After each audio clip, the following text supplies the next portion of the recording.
So we're gonna stay on the security theme in this hall, reverting back a little bit to the technology away from the human element.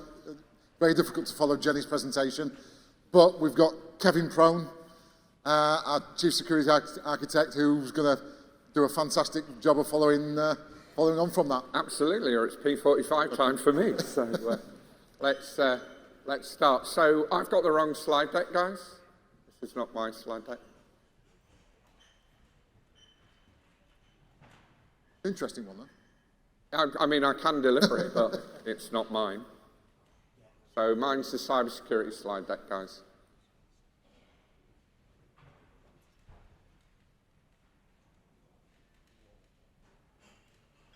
Coincidentally, while we're filling here, has anybody, show of hands, come over to the SOC stand in one of the breakout rooms and visited our SOC team? Excellent. Thanks, Scott, but you work for us, so there's no points for that. If I could just get our SOC ladies and gentlemen to stand up, and we'll give them a round of applause, because they're here today and they've actually built the attacks that we're going to demo today. So, hello, welcome, and what an incredibly hard job I have now got of following Jenny. But, you know, I've followed Jenny for a long, long time, and I focus on the human element. So I actually have a background in human psychology as well, and it's something that's very dear to my heart, given my daughter's mental health conditions. So we'll probably hear a little bit more about the human element, maybe a little bit later. So my name's Kevin Prone, and today what we're going to understand is a little bit about digital transformation and what's happening in the world of digital transformation, and how that digital transformation has maybe introduced some risks that maybe we weren't aware of because we had to do things quickly. What I want to show you actually is how non-sophisticated you need to be to launch an attack. We've actually got two attacks that we're going to show you today. Richard actually pointed out that he was worried that I might talk a little bit longer, so my objective to not getting sacked is to stick to time. So if you could all help me, just for the timing, away we go. Okay, so a little bit about us as part of the acquisition. We're now FourNet, and we've got some very, very deep dive security specialists in our team. Some of the most highly accredited individuals, and you know, our SOC team that we have here today are more than happy to talk with you. And please visit us on the stand. There's some very interesting things. Who's got a credit card handy with them today? Yeah? Brilliant, John. Excellent. Well, you might want to come over to the SOC stand and we'll scan it and then we'll rob your bank account. So look forward to that one. So what we're going to make sure that we cover here is our capability, okay? So trying to give everybody an awareness that as they're doing these digital transformations, they need to be aware that there are risks that have been introduced as a result. An interesting thing about cybercrime there, a very, very large economy, okay? We talk about motivation. Money is one of the number one motivations, and it is growing exponentially. So Jenny talked a little bit about motivations, and I just wanted to sort of build on that. In terms of cyber criminals, they are motivated based on profit, okay? The interesting thing is that these cyber criminals who are motivated on profit do not execute the attack solely on their own now. They might use somebody else's code. They might be part of a business. And we've actually spotted businesses that are running, cyber criminal businesses that are running like corporates with a HR manager, a sales manager, a performance manager. Really, really scary stuff. So to defend, you need to understand how you are going to be attacked. The other thing we've got to start thinking about is the attack surface, right? An attack surface is essentially the environment that can be attacked end to end, from the network to the app to the cloud, all the way through. The attack vectors are the way that we actually execute those vulnerabilities. So from our point of view, you've got to understand when you're doing these digital transformations that you're actually introducing a much wider attack surface. The vectors that we talk about, you know, compromised credentials, we'll show you that credentials are compromised all the time. Show of hands, who's using a password manager today? Okay, excellent. Show of hands, who is using more than one password in their digital life? Good. I personally have a different password for every atomic particle on the planet. Now, it might be a little bit overkill, but the point is, if we start thinking about that threat vector, if you use the same password in your Ocado shopping basket as you do for your domain admin credentials, clearly you've got a bit of a problem. One of the other areas that we've got to look at is those malicious insiders. So people with intent to cause you harm. Just because I didn't get the pay rise I needed, just because I wasn't appreciated, just because I was told off, you may get a very, very good apple suddenly turning into a bad one. And we need to make sure we've got visibility of all of that. So our challenge is really, where is the perimeter? The perimeter has changed significantly. We used to have, I use the analogy of a castle and a fort. Yeah? All our applications and all of our stuff was in our data center. We had very secure connectivity to it. If you wanted to work, you connect into the core, you do your work, and away you go and you're safe. But now, of course, what's happened is our perimeters have spread. With the onset of COVID, we've actually decided to do maybe 5 to 7 years of digital transformation in 3 or 4 weeks. While we've been doing that, have we really been evaluating trust? Okay, who are the devices that are connecting to our cloud environments? Who are the users? What role do they have within the organization? Have we just given them carte blanche authority to do anything anywhere? So clearly we've got a massive issue with trust. And lots of organizations that we're working on assessments with, we find massive, massive overtrust issues. And of course, that's on the background of the massive amounts of breaches that are happening out there. So there's a massive increase because of the monetization of this cybercrime that we see a massive, massive opportunity for actually defending. So if you look at how an attacker will actually hit you, we look at what we call the cyber kill chain. The cyber kill chain really starts to think about what an attacker will do to target you. So Jenny, when she was talking about a social engineering attack, will actually do reconnaissance on you, work out where you are. As hackers will do exactly the same. We'll do reconnaissance on you as an organization. We'll work out the IP addresses that you've got. We'll then work out the vulnerabilities and scan those networks and figure out what you've got from the outside. Lots of people are probably doing that scanning on the outside. Show of hands, who's scanning for vulnerabilities from the outside? Okay, not enough. We need to make sure everybody knows their vulnerabilities, but also remember there's vulnerabilities on the inside. Because of excessive trust, once I'm on the network and I've put my credentials in once, I'm now trusted forever. Is that a good thing? As we move around the cyber kill chain, the objective is to try and get data, exfiltrate data, encrypt, and we'll show you how easy that is to do very quickly. Now, to just add a few things together in terms of these attack vectors, it's important to understand, and the SOC guys know more than enough, that we'll chain attack vectors together. Okay, so I'm going to use an example of a breach for Equifax back to 2017. There was an unpatched vulnerability in their infrastructure, surprise, surprise. People aren't doing enough of that, which led to a misconfiguration that was, as part of the vulnerability, if you had a misconfiguration in your network, they were able to do something. They then move over to your Active Directory where all your credentials are. Once we've got your credentials, we can leverage those. Okay, so we can sit there and wait until a domain admin logs on silently, or we can just go and buy them off the dark web. Using the same password everywhere, have a think about that. So that breach led to 147 million records being breached, and that was just one of the attack vectors. So you can see across the top, there are lots of different vectors and there's lots of different areas that we need to protect. I was a little bit offended because Jenny was saying weakest link, right? So I'm going to skip that slide.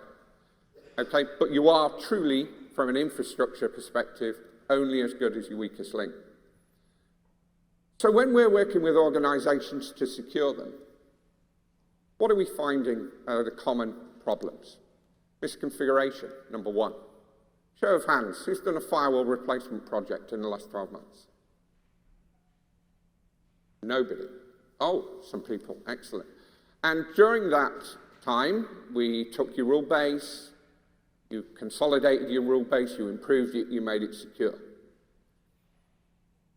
We find often, once the project gets handed over into support and goes into operation, misconfiguration is introduced. So one of the things we've got to do about misconfiguration is make sure that we are consistently doing things well. The application stack is another one. So think of your entire end-to-end company application stack and where that sits. How do you know how secure that is? A good place to look is MoveIt. Who's aware of what the MoveIt attack was? The MoveIt compromise, yeah? Hit Boots, it hit a lot of people. That was a utility used to transfer large files across the internet because as IT departments block big attachments, right? So you need to start thinking about what you're putting out there, how secure it is, and who can use it against you. In terms of the attacker's timeline, we are really trying to articulate here that not everything happens from day one. Okay? There's a lot of planning that goes on. We've then got to enumerate what you've got. And because it's a monetized attack often, we've got to make sure we spread laterally. Why? Why do we spread laterally? To maximize our ability for that attack to be successful. That's why we're spreading laterally. And we're going to find the weakest link, aren't we? We're going to find the device without protection. We're going to find a misconfiguration. And our objective is to steal data. I worked on a very large-scale public sector attack. The malicious actors were in the network for over 200 days before they were detected. They were only detected because they were encrypted. So again, think about these attacks that have maybe been reserved for nation states are now being used as corporates. We're seeing a massive acceleration in attacks. What visibility have you got of your infrastructure end to end? And how early can you detect something is going off? So I'm going to talk a little bit about a threat, Log4j. Show of hands who has heard of Log4j. Okay, great. The same people who was utterly terrified when they discovered this. I certainly was. Right, a little bit of a quiz. Anybody know how it was detected, Log4j? No? It was detected in Minecraft. Gamers actually detected this vulnerability in this particular handling application in Minecraft. Now, what we've got to understand is when we're defending against a particular vulnerability, there's this race that starts kicking off. The race for the ethical protectors to get the vendors to patch, and the race for the people that are going to exploit you to be able to exploit that particular vector. And there is this race. Okay? This vulnerability physically sat everywhere. It was in a web server application, and it was found all over the place. It was found in network infrastructure, voice gateways, line of business applications. It was found absolutely everywhere. And when people look at their risks inside their organizations from a cybersecurity perspective, are people looking at code that's running? What other people's code is running in their application stack? I don't think they are. So you need that end-to-end visibility. So what's the impact of Log4j? Well, essentially, an attacker will get God rights on the server. Now, bear in mind, That means that they can then pivot from that server wherever they need to do, from your DMZ into your internal network. So segmentation is really important. It was so scary in healthcare, a threat brief was actually issued. Because of the legacy nature of what was going on, the aging infrastructure, need I say more? It's WannaCry all over again, isn't it? So if we start to think about that as a background, let's think about how we begin to build an attack. Okay? Most of you will probably think, well, I need to start from scratch, right? How many people start with a presentation from scratch nowadays? Not many. You actually get a template, and then you build on the template. In this case, we've logged onto the dark web, and for just $3, I can buy a full ransomware kit with the YouTube video and all the instructions for me to run that ransomware. It gets more interesting. If you don't want to do that, we can go a little bit further. So if we can just draw your eyes to the top of the slide. So number one, malware developer creates some code, they're going to monetize it, they're going to sell it. Anybody listen to Dark Web Diaries? Yes, you do, Scott, and no points for you again, because you work with us. Okay? Dark Web Diaries really begins to open your eyes as to what is happening out there in the real world. Developers developing a hacking toolkit which is perfectly legitimate, which can be used for nefarious reasons in the wrong hands. So it's quite scary. The coder will then release that code, and then it's downloaded. The person who decides that they've got an axe to grind is then responsible for the execution of it, and ultimately we get the ransomware to spread inside the organization. The victim's machine is then encrypted, and everybody shares in the spoils. So it's a little bit scary, and I'd ask you this question. Who thinks they are 100% secure today? Hands, show of hands. Nobody, and that's good.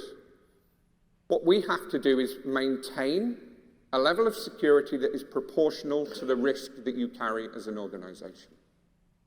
Clearly, the impact of things happening to your organization are different organization by organization. So, what we're going to do now is we're going to do a little bit of a demo of malware, just to show how quickly this can happen. Ryan, if you'd want to stand up. Round of applause for Ryan. Ryan actually put this video together. Okay, so a little bit of a story. Here's my Windows desktop, and I've got all my really precious stuff, right? For political reasons, I'm not allowed to put what really is precious to me, so I'm going to put my dog up there. That's Misty. That's Hugo. I really like that stuff. I've also got some corporate information on my desktop because I'm an exec, right? I don't put anything in folders. It's all on my desktop. So I can see a little email coming through now. Oh, it's from the IT team. Lovely. Now you'll notice a little bit of subtlety in human psychology here. You'll notice in the instructions, it's actually telling you you'll need to enable macros. In other words, please turn on the ability for this attack to work. So we click update.exe, and we begin to start to see some very strange things. Now, normally you wouldn't see this. This has just been sort of fast-forwarded, but the speed at which things are happening is quite scary. I start to get really worried now because I can start to say all my files are encrypted. Okay? I'll open a file on the desktop. That desktop is telling me that I need to pay bitcoins, or I'm not going to get my data back. Okay? Then I get the inevitable encryption screen. Not that bad though, is it? Well, let's have a look. Oh, it doesn't appear that I can actually open any of the files. It appears that the only thing I can actually open is the file that's used to change my background. Suddenly my company's strategy has gone out the window. Now you imagine this machine being connected to SharePoint or OneDrive and syncing enabled. Very, very quickly your organization can be compromised. What choice have you got? You've got to pay the ransom or rely on a good backup. If you haven't got any of those, you might want to do a combination of the two. So hopefully that gives you an idea of the sort of speed that an attack like this will take. Next one, and this is a really scary one, is Print Nightmare. Anybody familiar with Print Nightmare? Same person. Excellent. So Print Nightmare, really, really scary because essentially what it enables us to do is take full control of this server. Traditionally, as we know, servers that are responsible for file and print are normally domain controllers, which means they also have some very valuable information on them. So this was a vulnerability that was detected by Microsoft. I'm not going to rib Microsoft, but they took 6 attempts to get this right. Okay? So when this vulnerability was out, our SOC team were actually watching this very, very carefully. They took 6 chops to get this right. Even more scary than that, this code that was running inside the application had been running since the release of the operating system. Really, really scary.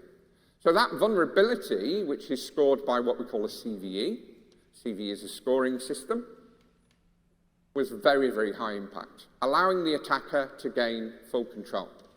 So you'll notice this is the print spooler service, which we're going to leverage for the attack here. Apologies to the non-technical people in the audience here. You're going to see some screens. The left-hand side is actually a PowerShell script that's actually running on the server itself. Important to note that you're not seeing anything going on the server. We have amplified the attack so you can see what's going on. We've got 2 Kali Linux windows open, one which is creating a reverse shell and actually building the attack based on the CVE. So I haven't had to write anything. I just download it, put it in Metasploit, and execute it. Okay? And now you can see we've got NT Authority System. And that was just by using a standard account. A standard account is all we need. Stolen credentials is all we need. And now we've got God rights on the system. But what are we going to do when we got God rights on the system? Like we said in the presentation earlier, I might sit and wait. I might work out, actually, I'm going to wait. Or I might just dump the whole contents of the exec's desktop, which is what I'm doing now. So again, for this demo, we've made this local because we need to keep everything in the lab. But imagine now this is the hacker's desktop remote in this window at the bottom. You can now see all the files that he has taken. So we don't necessarily have to encrypt. What we will do is we'll take those files, we'll look at them, work out whether they're good or bad, work out whether somebody's going to pay a ransom, and then maybe sit there and get some more. It's scary, isn't it? It's just really highlighting 2 things here. One, it's relatively easy for somebody with a cause to exploit your organization. 2, most organizations are running blind. So let's talk a little bit about trust. When we talked about that transformation, we talked about maybe that we've created a little bit too much trust. So zero trust is a well-known term within cybersecurity circles, but the purpose really is zero trust is no longer inferring trust. No longer authenticating Kev once and then saying Bob on is good for the next 28 days until his Office 365 timer token falls out. So a zero trust approach is important to minimize that attack surface, isn't it? It's important to make sure the person is who they say they are. And it's important to make sure that you contain what a person can do and limit it only to what they need to do. The traditional approach, like we said, we authorize once, we're in, we're good. The zero trust approach is continual verification. So we need to make sure that we establish trust on each device. Remember now, we need to do this everywhere as well, not just in our corporate areas. We need to enforce trust-based access. So based on the fact that that's Kev on his MacBook Pro and that's an authorized device, he can do one thing. That's Kev on his non-corporate device. He shouldn't be able to do the same thing. And more importantly, if I fall out of compliance, I'll be disconnected from the network. So a couple of things you can do. You've got to start thinking about zero trust. Everybody got a zero trust strategy? Show of hands. It's a journey, right? Unless you're building from the ground up, zero trust is a journey. And what you've got to do is get your risks and reduce and reduce and reduce to the point where you have an acceptable level of risk, and then you stop there. So we need to make sure we can get visibility of what's going on, and we need to be able to make sure we start segmenting networks. And more importantly, we need visibility, early visibility. You saw how quickly that attack launched and encrypted the files on my desktop. Start thinking about multi-factor. Start thinking about conditional access. Start thinking about how you get access to your cloud ecosystems. Consider zero trust across the board. Baseline your organization to understand where you are. Lots of vendors will tell you you need this, that, and the other. We don't work that way. We'll baseline, we'll work with you, we'll tell you what's good, we'll tell you what's bad, we'll develop a footprint, and a blueprint, and we will work with you going forwards. And please, don't use the same passwords everywhere.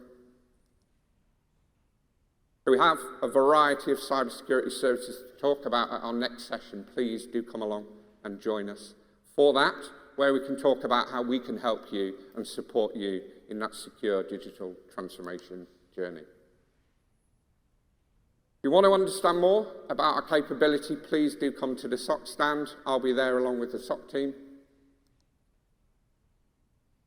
Let's just make sure that we've understood there are risks and they are significant. There are growing attack vectors, it's monetized, it's getting worse all the time. I'm sounding like a scaremonger. It's amazing how many people go, yeah, whatever. Whatever, Kev. That's the same organization that we're saving, and we now protect them with our solutions. Okay? You know it's easy. So think about the implications of minimizing people's access. We've shown you the real life attacks and how they work, and hopefully we've begun to give you some tips and tricks on how you can secure your organization. Any questions?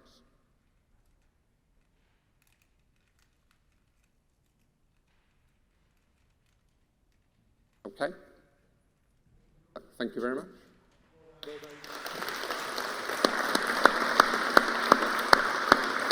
Yeah, I'm around all day if you want to come and chat to us, and if you want to see a few more. We've got some interesting technology over on the SOC stand, so if you do want your credit card scanned, come on over and we'll show you just how easy it is. Please, do come and interact with us. We're here. We've got some of the team here. They'll be able to tell you how they defend organizations every day. Thank you very much, Kevin. And I told you you'd do it quicker than you'd practiced. Absolutely. There's nothing more than the threat of getting sacked. Okay, Richard, thank you. Okay, so we're going to break for lunch now. We're slightly ahead of schedule, about 15 minutes ahead of schedule.